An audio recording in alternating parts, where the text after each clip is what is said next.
الله أكبر الله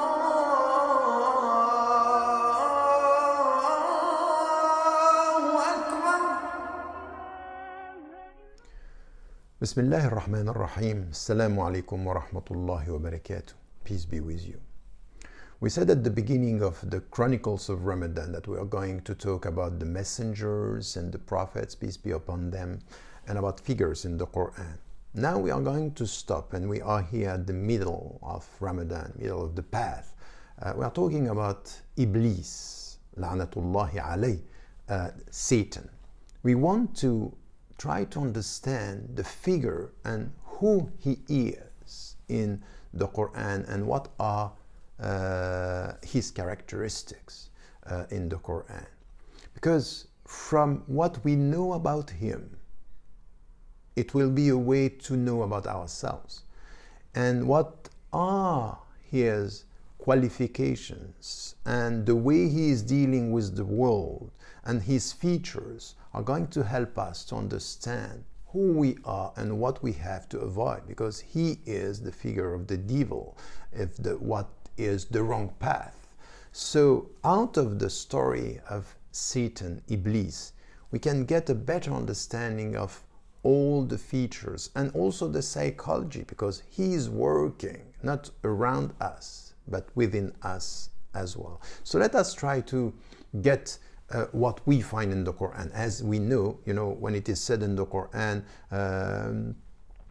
وَإِذْ قَالَ رَبُّكَ لِلْمَلَائِكَةِ اسْجُدُوا, when he asked the angels to bow down. So it's as if we understand this verse, he's one of them. But what we find in Surah Al-Kahf, كَانَ مِنَ الْجِنِّ, that he's a jinn. So he is a jinn, and it's in between the angels and human beings. And here we have his story in the Quran, everywhere, in many, many different places in the Quran. So what we find at the beginning, that he knows about God's presence. Of course, he's talking to him. He's talking to God, so he knows. Thus, the fact that he sees him doesn't mean that he believes and that he's accepting. So it's not because you know that you accept. And it's not because you have the message in front of you and that you see that you are going to accept and not to rebel. So this is also something which is important for us. It's not because some people, are knowing and they have a feeling, okay, I feel that there is something in this world that they are going to accept. So knowing, it's not enough to accept, because something should happen in your heart. And the secret in your heart, it's essential for you to change your mind. It's not with your mind that you believe. It's with your mind and with your heart. The mind alone, it's not going to help you. It's not enough, even though it's necessary.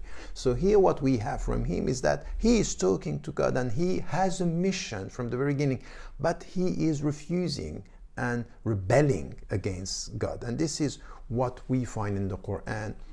بعد أعوذ بالله من الشيطان الرجيم وإذ قلنا للملائكة اسجدوا لآدم فسجدوا إلا إبليس أبى واستكبر وكان من الكافرين. And we said to the angels, bow down to Adam. They bowed down except for Satan. He refused, was arrogant, and was one of the negators, the disbelievers in the sense of negators. Here we have three features that are interesting, coming from him or talking about him, describing him and helping us to understand. The first, that he knew and he refused the qualification. And we know that the كرامة الإنسان وَلَقَدْ كَرَّمْنَا بَنِي آدَمَ, human beings were dignified, are for three things. First, it's about their knowledge and it's about their freedom. And this is this dignity. He is refusing three things: the dignity of human beings, their knowledge, and their freedom. So he refused that. Out of this refusal, he is translating or showing two other features. The first is arrogance.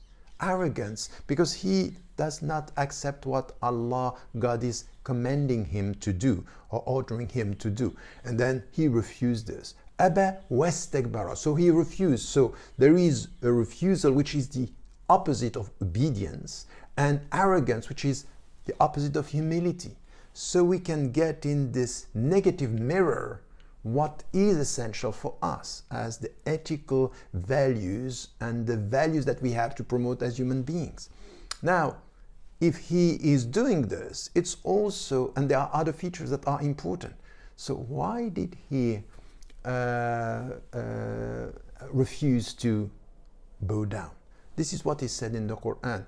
قال ما منعك ألا تسجد إذ أمرتك قال أنا خير منه خلقتني من نار وخلقته من طين. He said, what prevented you from bowing down when I have commanded you? He said, I'm better than he. You created me from fire and you created him from mud. That's ego. So one of the other features that we find in him is the ego. So psychologically, in the negative mirror, we can get, okay, what also we have to understand that Ibliss is working through his ego and relying on his ego, refusing what is the truth and rebelling against the truth, even though he knows the truth. And then more than that, he is refusing and being arrogant with his own ego.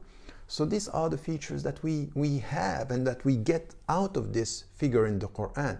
More than that, waswasat ash-shaytan that we find in the last surah of the Quran, the last chapter, is also telling us that he's always working. Ash-shaytanu shaghal. He is always working, trying to seduce you from where? From around you. زُيِّنَ لِلنَّاسِ حُبُّ الشَّهَوَاتِ. So you are seduced by what is around you, and also in your heart. He is trying to work in your heart from within. So this is also something which is coming out of him. He is never alone. He doesn't like to be alone. He wants to be lost with you.